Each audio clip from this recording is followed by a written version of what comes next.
নমস্কার বন্ধুরা, আমার চ্যানেল সবাইকে স্বাগতম। সবাই কেমন আছো? আশা করি ভালো আছো। চলে আসলাম একটা অন্যরকম রেসিপি নিয়ে। আজকে বানাবো মাছ দিয়ে পুঁই শাকের তরকারি। সেই জন্য আমি নিয়ে নিয়েছি পুঁই শাক থেকে শাকগুলো আলাদা করে দিয়েছি। তার সাথে রেখেছি আমি আলু আর পটল। আলুগুলো লম্বা করে কেটে নিয়েছি, সাথে পটলও লম্বাভাবে কেটে নিয়েছি। আর পুঁই শাকের যে ডাঁটাগুলো হয় সেগুলো একসাথে করে রেখেছি, আর শাকগুলো আলাদা করে রেখেছি। মাছগুলো আমি ভেজে নিয়েছি, সবজিও আমি ধুয়ে নিলাম। এবার আমি কড়াই বসিয়ে দেব। কড়াই বসিয়ে দিয়েছি, কড়াই গরম হতে দিয়ে দিয়েছি।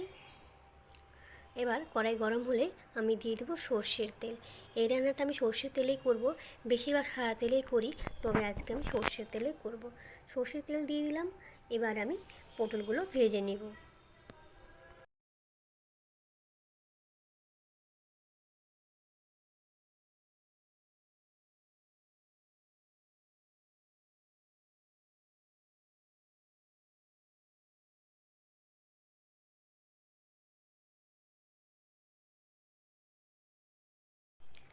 পটলগুলো হালকা ভাজা হয়ে এসেছে, খুব একটা ভাজবো না। এবার আমি কেটে রাখা আলুগুলো দিয়ে দেব।